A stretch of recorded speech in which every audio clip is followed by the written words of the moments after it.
ಶ್ರೀ ಗುರುಭ್ಯೋ ನಮಃ.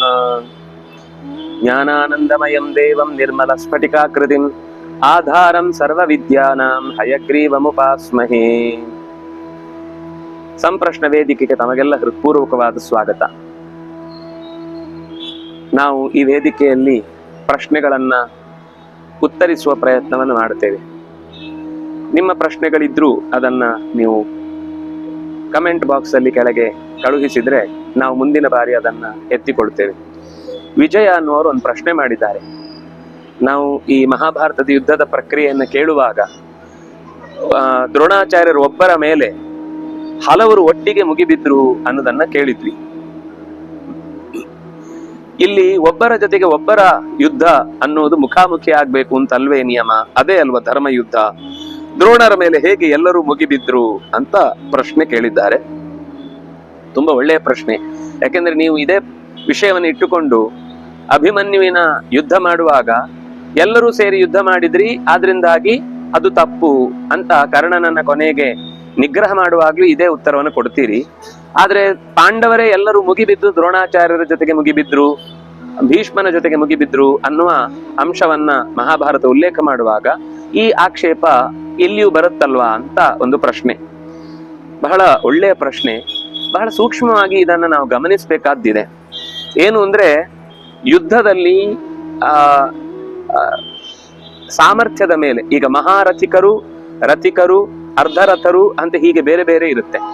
ಈ ಮಹಾರಥಿಕರ ಲಕ್ಷಣ ಏನು ಅಂದ್ರೆ, ಒಬ್ರೇ 10 ಜನ ಜೊತೆಗೆ ಯುದ್ಧ ಮಾಡಬಲ್ಲವರು ಅಂತ.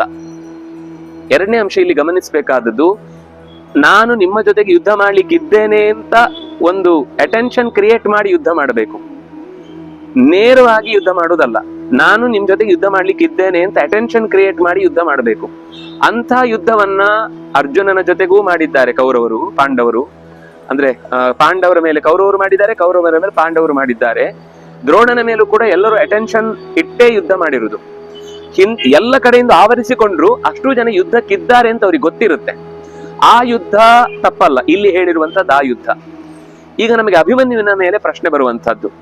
ಅಭಿಮನ್ಯುವಿನ ಯುದ್ಧದಲ್ಲಿ ಈ ಅಟೆನ್ಷನ್ ಕ್ರಿಯೇಟ್ ಮಾಡದೆ ಮಾಡಿದ ಯುದ್ಧ. ಅದಕ್ಕೆ ನೀವು ಆ ಕಥೆಯನ್ನ ನೋಡಿದ್ರೆ, ಕರ್ಣ ಹಿಂದಿನಿಂದ ಅವನ ಬಾಣವನ್ನ ಕತ್ತರಿಸಿದ ಅಂತಿದೆ.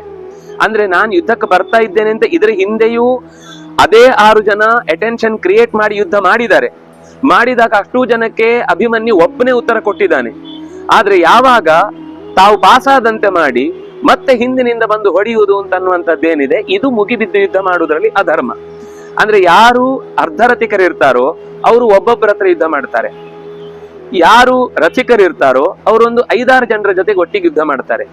ಯಾರು ಮಹಾರಥಿಕರಿರ್ತಾರೋ ಅವರು ತಮ್ಮ 10,000 ಸೇನೆಯ ಪರಿವಾರವನ್ನ ರಕ್ಷಿಸಿಕೊಂಡು ಎದುರಲ್ಲಿ ಎಷ್ಟು ಜನ ಇರ್ತಾರೋ ಅಷ್ಟೂ ಜನರ ಜೊತೆಗೆ ಯುದ್ಧ ಮಾಡ್ತಾರೆ ಅಂತ ಅನ್ನುವ ಯುದ್ಧದ ಕಲೆಯನ್ನ ಬಲ್ಲವರು.